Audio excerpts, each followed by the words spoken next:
अपराधी कितना भी शातिर क्यों ना हो, उसका अतीत कभी उसका पीछा नहीं छोड़ता। आज दिल्ली पुलिस ने इसे साबित भी कर दिया है। जिस शख्स को यूट्यूब पर एक्स मुस्लिम एक्टिविस्ट के नाम से हजारों लोग जानते थे, वो असल में 31 साल पुराना मोस्ट वांटेड कातिल निकला।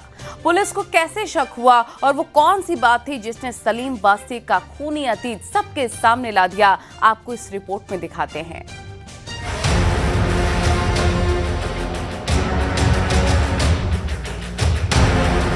कहते हैं कि अपराधी कितना भी शातिर क्यों ना हो, उसका अतीत पीछा नहीं छोड़ता।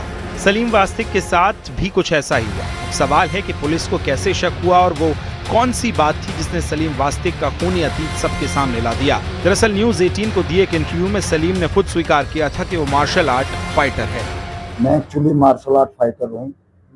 शाओलिन कुंग फू का कोच रह चुका हूँ, तो मेरे अंदर लड़ने की क्षमता है, सामना करने की क्षमता है।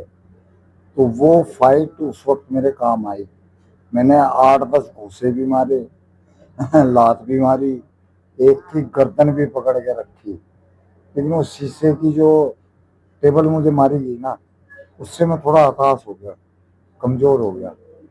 पर फिर कुछ देर बाद वहाँ पे लोग बाग आने लगे, उसको देख के वो डर के भाग गए, निकले। यही वो बात थी जिसने दिल्ली पुलिस को सलीम वास्तिक की किस्मत का पन्ना तब पलटने पर मजबूर कर दिया, और जब पन्ना पलटा तो पुलिस के भी होश उड़ गए, क्योंकि 31 साल पुराने एक मामले में फरार चल रहे मार्शल आर्ट ट्रेनर की पुलिस को तलाश थी। और साल 1995 में 13 साल के संदीप बंसल की अपहरण कर हत्या के मामले में सलीम खान यानी सलीम वास्तिक उस बच्चे के एक स्कूल में मार्शल आर्ट्स की ट्रेनिंग देता था। सलीम पर उस समय केस चला और साल 1997 में कोर्ट ने उसे और उसके साथी अनिल को उम्र कैद की सजा सुनाई। लेकिन साल 2000 में दिल्ली हाई कोर्ट से मिली अंतरिम जमानत के बाद सलीम फरार हो गया और फिर पुलिस के हाथ नहीं आया। बाद में उसने लोअर कोर्ट के फैसले को हाई कोर्ट में चुनौती दी, जहां 2011 में हाई कोर्ट से उसे सजा को बरकरार रखा। लेकिन तब तक सलीम अपनी पुरानी पहचान मिटा चुका था और अलग अलग जगहों पर अपना ठिकाना बदल कर रह रहा था। जब इसको आजीवन कारावास की सजा हुई थी, उसके बाद ये पैरोल पर आया था और पैरोल जम कर गया। उसके बाद ये वापस कभी जेल नहीं गया।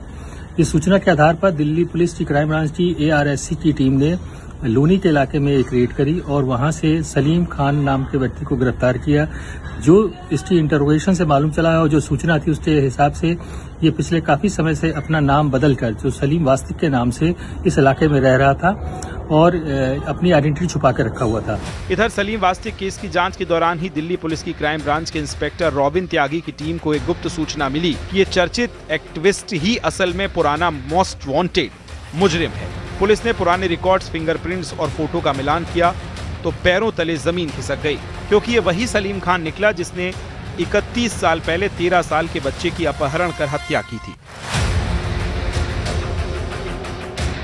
न्यूज़ 18 में वे बातचीत में बताते हैं कि मैं एक मार्शल आर्ट ट्रेनर भी हूं, जिसकी वजह से मेरे ऊपर जो हमले किए गए थे, मैंने उनका मजबूती से सामना किया।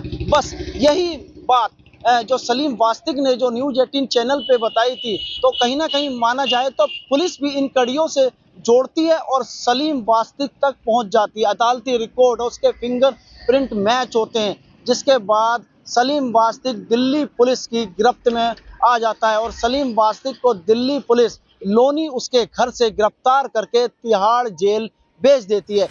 पुलिस के मुताबिक आरोपी ने लंबे समय तक कानून से बचने के लिए बेहद शातिर तरीके अपनाए। अब उसकी गिरफ्तारी के बाद भी जांच की जा रही है। फरारी के दौरान उसने और क्या क्या गतिविधियां की और किन लोगों ने उसकी मदद की।